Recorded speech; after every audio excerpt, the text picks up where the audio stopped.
Hey, what's up everyone? Welcome back to the channel. So look, I've been following this whole Iran-America situation very closely for the past month.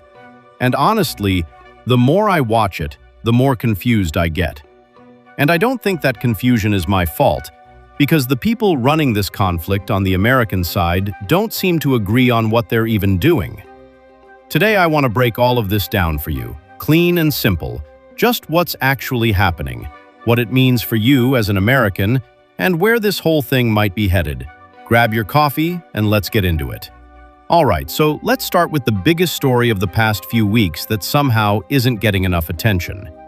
Trump has been saying repeatedly, publicly and confidently, that talks with Iran are happening, that a deal is close, that Iran is coming to the table.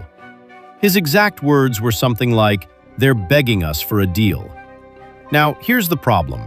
Iran's foreign ministry just came out and said on the record that there have been zero direct communications with the Trump administration for over 30 days. Not a phone call, not a back-channel message, nothing. So either Trump knows something Iran doesn't, which seems unlikely, or he has been telling the whole world something that simply isn't true. And look, I'm not here to just bash Trump. I want to be fair. But when you claim peace talks are happening, and the other side says, we haven't spoken to these people in a month, that's not a small discrepancy. That's a serious credibility problem. Iran also clarified something else. They said yes, a peace proposal did come from the US side. But it came loaded with so many conditions that they rejected it immediately. And on top of that, the bombing hasn't stopped. So Iran's position right now is basically, why would we sit at a table while you're dropping bombs on us? That's actually not an unreasonable position when you think about it. So the peace talks that the markets reacted to, that the media covered, that Trump talked about publicly, according to Iran, they never happened. Okay, so this is where things get really interesting and a little frustrating. Because if you've been following along, you've probably noticed that the stated goals of this conflict keep shifting every day. In the beginning, it was about Iran's nuclear program. Stop Iran from getting a nuclear weapon. That was the main message. Then it became about the Strait of Hormuz. Iran closed the Strait of Hormuz, one of the most important shipping lanes in the entire world, and suddenly, opening it back up became the #1 priority. Then there was talk about taking down Iran's air force, navy, missile, and factories. Then regime change entered the conversation. 40 Iranian officials reportedly eliminated. The idea of overthrowing the Iranian government started floating around. Then Trump started talking about oil. We need to control Iran's oil. So which one is it? Marco Rubio, the Secretary of State, actually got visibly frustrated with reporters asking this question. He said something like, "We've been clear from day one. Nothing has changed." But here's the thing. If you were clear from day one, people wouldn't keep asking. And now, according to reporting from the Wall Street Journal, Trump is privately telling his aides that it's okay if Hormuz doesn't get reopened, that they'll finish the bombing campaign and pull out. Think about that for a second. The Strait of Hormuz was supposed to be one of the main reasons for this entire operation. Roughly 20% of the world's oil supply passes through that strait. Keeping it closed is an enormous economic problem, not just for the Middle East, but for global energy markets, and directly for gas prices here in America. And now the message from the top seems to be, we'll leave it. If that happens, if America pulls out without reopening Hormuz, that will be widely seen around the world as Iran winning this conflict, and America will lose all its respect they earned from centuries. Now let's talk about the military side of this, because this is where things get really serious. A lot of the mainstream coverage in America has focused on how many strikes the US has carried out. But not a lot of coverage is going to what Iran has been doing in return. So let me walk you through it. First, Iran attacked Gulf nation assets tied to American operations. The Trump administration said publicly they were surprised by this, which raises an obvious question. Did they not expect Iran to fight back? Did they not expect Iran to put pressure on US-aligned Gulf states? Because that's a pretty big strategic miscalculation if true. Second, and this is the big one, Iran carried out a precision strike on Prince Sultan Air Base in Saudi Arabia. And what they hit matters a lot. They hit 3 specific aircraft, not randomly, but specifically. Number 1, the E-3 Sentry. This is an airborne radar plane. It flies high and sees everything: incoming missiles, enemy aircraft, troop movements, and helps coordinate your entire air operation. Losing it is like losing the eyes of your Air Force. Number 2, the KC-135 tanker. This is a refueling aircraft. American fighter jets have a limited range. They need to be refueled mid-air to keep flying over Iran. Without tankers, your operational reach drops significantly. Number 3, the EC-130H Compass Call. This one is arguably the most significant. The US only has 5 of these planes in active operation. These are electronic warfare aircraft. They jam enemy communications, disrupt radar systems, and essentially make your enemy blind and deaf on the battlefield. One is reportedly damaged. One is reportedly badly damaged.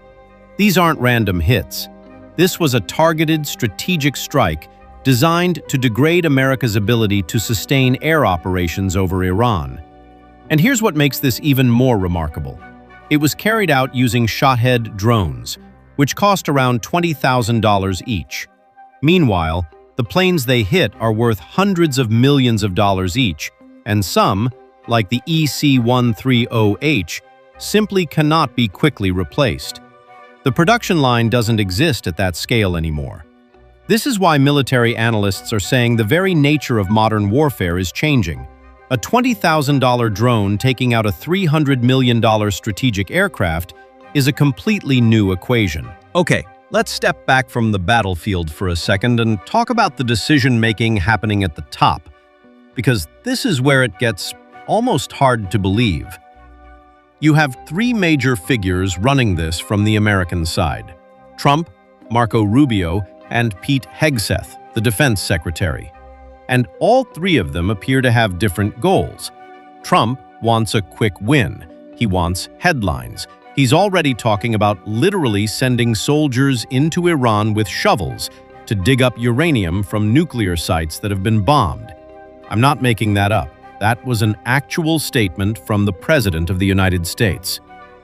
Marco Rubio is trying to maintain that there's a coherent strategy, that everything is on track, that objectives haven't changed. But he can't clearly explain what those objectives are, and his timeline keeps shifting. Pete Hegseth, the defense secretary, is managing the actual military operation. But he's also apparently in the middle of a major controversy. According to a Financial Times report, his broker attempted to invest in defense stocks right before the war started, with knowledge that the war was coming. That is a very serious allegation. We're talking potential insider trading connected to a military conflict. Hegseth's team has pushed back hard and demanded the Financial Times retract the story. But the report is out there. And meanwhile, and this is just remarkable, Hegseth has reportedly started banning photographers from Pentagon briefings because he doesn't like how his photos are turning out. There is a war happening, and the defense secretary is dealing with photo complaints. This is the level of seriousness we're working with right now. Let's bring this home. Because all of this, the strategic confusion, the military losses, and the closed Strait of Hormuz, has very real consequences for everyday Americans. Oil prices.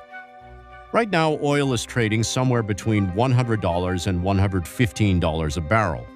Some economic models are already projecting $200 a barrel if this conflict continues for another month or two. To put that in perspective, when oil hit around $130 a barrel back in 2022, gas prices in America averaged over $5 a gallon nationally. Some states hit $6 or $7. Now imagine $200 a barrel oil. That's not just a gas price problem. Oil touches everything: shipping costs, food prices, manufacturing costs, airline tickets. A sustained oil shock at that level would send inflation through the roof at a time when Americans are already frustrated with the cost of living. And that's not a hypothetical. That's where this is heading if there's no resolution. The stock market is already showing the stress, and the political consequences are starting to show up in the polls. The latest polling shows Trump has hit a minus 17% net approval rating. That makes him the most unpopular president in modern American history at this point in a presidency. And the No Kings protests over the weekend drew significant crowds across the country. Trump is someone who cares deeply about popularity and approval, so there's at least some reason to think that political pressure could change the calculus here. I want to take a moment here and just be honest about something that doesn't get talked about enough in the geopolitical analysis: the human cost of this. Current estimates suggest at least 2,000 casualties in Iran, including around 200 children. Iranian civilian infrastructure has been hit: schools, universities, and civilian buildings. Iran's main university has reportedly been damaged. A lot of what's being hit is civilian, and the broader context here matters too. We watched 50,000 to 60,000 people die in Gaza, of which 20,000 were children. The death toll in Lebanon crossed 1,000, and the global response was largely silence. I'm not telling you how to feel about any of this, but I think it's important to say it out loud. Because if we strip all the politics and strategy away, real people are dying. There's one more piece of this puzzle worth mentioning, and that's Israel's role in all of this. Israel has its own set of goals here that don't completely line up with America's stated goals. There's been open discussion about the concept of Greater Israel, a significant territorial expansion, and how the current chaos in the region serves certain political interests within the Israeli government. And just recently, the Israeli parliament passed a new law that allows for capital punishment for anyone they designate as a Palestinian terrorist, a label that can apparently be applied to protesters, people throwing stones, or children. There are currently around 10,000 Palestinian prisoners who could potentially fall under this law. The architect behind this legislation is Itamar Ben-Gvir, a man who was actually rejected by the Israeli military for being too extreme after being convicted in a terror-related case. That same man is now a senior member of the Israeli government passing laws like this. The international community is largely watching in silence,